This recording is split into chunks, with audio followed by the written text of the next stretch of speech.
and action! See you on your mark.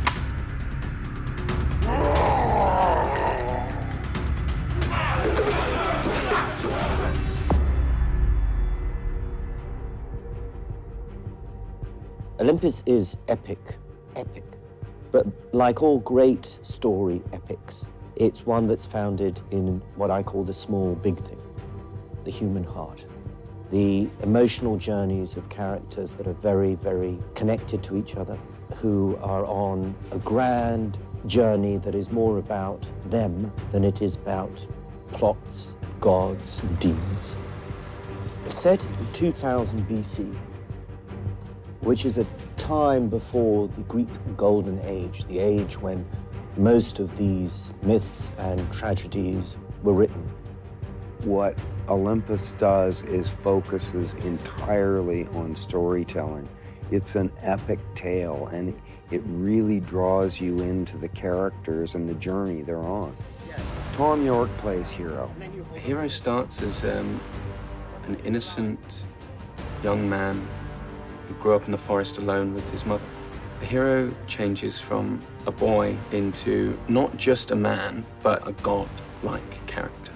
He must go on the most extraordinarily difficult journey that you can possibly imagine, filled with great dangers. And he must negotiate all these terrible difficulties and find his place in the world, his true calling, who he really is, and what he is put on this earth to do. Some of his skills, well, he's good with the rope.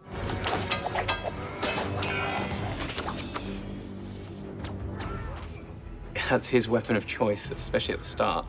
I had maybe a few days, like, while doing everything else to prepare, to get acquainted with the rope. Where did you learn to use a rope like that? It's all I had growing up, so I made the most of it. I had practice with it in my apartment, which had varying degrees of success. Every time I wasn't shooting, I'd be outside trying to learn the next fight with the rope. I'm the Oracle. No. It's been a joy to play Oracle because she is so complex. And in terms of the journey that she goes on and that I, as an actor, am able to take her on. Do you think they want people to know that their Oracle ran away? I'm supposed to be in a perpetual state of divine trance. My heart in the hands of Gaia? And you're not. With any character, you draw upon things within yourself. With Oracle, what I've found is that I've been able to delve into very new areas that I've not before. That has been a really enjoyable challenge that is so removed from myself. You then have that, extra kind of prep and research to kind of go, okay, well, I have a choice here in crafting this character, which is really exciting. I play Daedalus, rather like Sherlock Holmes. He's the smartest guy in the room. He's a genius. He's an inventor and architect. Well, he's guilt-ridden, he's grief-stricken, and he realizes too late that he has devoted his life to his work. He's even sacrificed love for his god, which is the work. Some of the most difficult things I've had to prepare for with Aegeus are portraying a man who is really lost everything, and almost to the point where there's like no hope. I do like playing King Aegeus because there's so many opposites within him. Nick has given him such strong, opposing tension within the character. You can't go wrong any choice you make because they're all going to be truthful. Medea is a very complex woman. You think she's one thing because she leads you to believe that. So she says one thing, but she means something else. Playing Medea has been tiring in a good way. She's a very emotional creature, but hides it. So you're constantly fighting what she means and what she's saying. Don't you dare fall asleep. Sorry, Mother. King Minos rules the world. It's the beginning of civilization. King Minos conquers countries and civilizes them. Civilizes the barbarians. All I have was won by the strength of kings, not the promises of gods. Well, it's been a wild romp, hasn't it? I mean, it's just such an incredible journey to play the most powerful man in the world. It's a wonderfully written part, and he goes through a lot emotionally. Ariadne is Minos' daughter. She is a sinister temptress, but has got a lot more going on than meets the eye. Ariadne's relationship with Minos is complex. I think Ariadne resents her father because there are things that she needs that he can't fully give to her, and so she's constantly fighting that battle. I've heard that you, General Dion, as the king's closest confidant, may be a target. Me? Really? There are many people in the world of Olympus that have ambitions that fall into the supernatural realm. I think for Pallas, it's very much in the physical world. I think his goals are not immortality. They're not spiritually based. These are dark times indeed. I'm risking my own life by warning you. We must both be on our guard. The great challenge of playing Pallas, or I would guess playing any of the characters that Nick Willing has written, is to live up to the complexity and the amount of detail that he has provided us with. And that's something that is genuinely rare when working in television. Okay, cut that.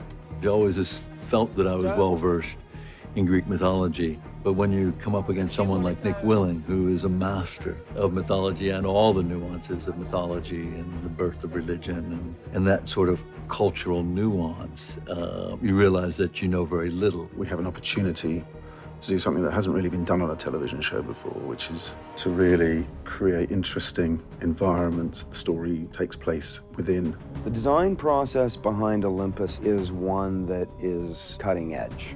It's a show that couldn't have been done 2 years ago, 3 years ago. One of the things about doing a show like this where there's a large visual effects component and you're doing somewhat of a fantasy world where you can't really shoot your exterior environments in the real world because it doesn't exist the way it existed back then. Every single shot in the show has been lovingly crafted and composed out of largely pixels. We have some live sets, but the show was designed as a world unto itself. A wonderful challenge for a designer because you're drawing all day, because everything has to be built or envisioned, whether built in a virtual world or the physical world. So it's a lot of fun for a designer. From that, the visual effects department will create the models based on our representations, and then we'll build some of the foreground and midground elements that allow the actors to interact with, but also to better place that model into a real-world environment so that it feels much more tangible to the audience. I've never worked on a show with as many visual effects as in this show. It's by far and away the most effects I've seen in the television program. There are over 50 different CG environments in the show. It's really hard to pick a favorite one. Certainly, you know, one of the more unique ones is the Cyclops Cave in episode 1. So far for Olympus, we've created some really neat characters. It started out with the Cyclops, and that was right off the hop. That was our big build on the show. We don't have typical creatures. We have bits and pieces of actors that have been manipulated in ways that I think some of which have never been done before. We went on to create the Kronos character, and for that we wanted to break outside of his human limitations of what a prosthetic would allow. You know, usually we're stuck with the milestones of the location of eyes and mouth, and you know, we can get around ears and sort of head shapes, but otherwise we're really kind of, you know, constrained. It's a deconstructive process, you know, building any of these things. We started out with the design, and we did several pencil sketches, kind of went old school with it. We often do Photoshop designs now, and we went back to pen and paper just so we were kind of free. My design process for Olympus and some of the things I started with, for me, it started essentially at the script stage and started meeting with the showrunner, Nick, and creator. Hi, good morning. My name's Rich. I'm responsible for everything in front of you today. Thank you for coming.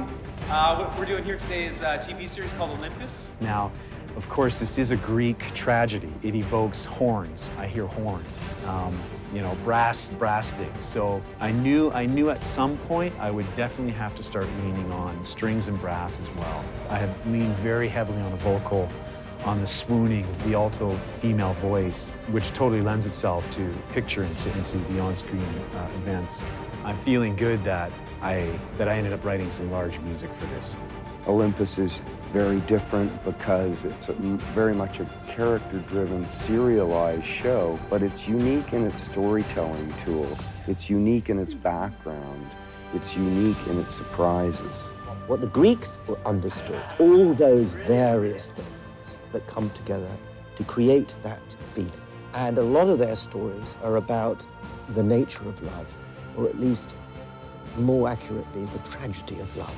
That combination of a focus on character and storytelling with unique backgrounds, unique settings, interesting camera angles, filmmaking tools, all of those things together will make it a very special show.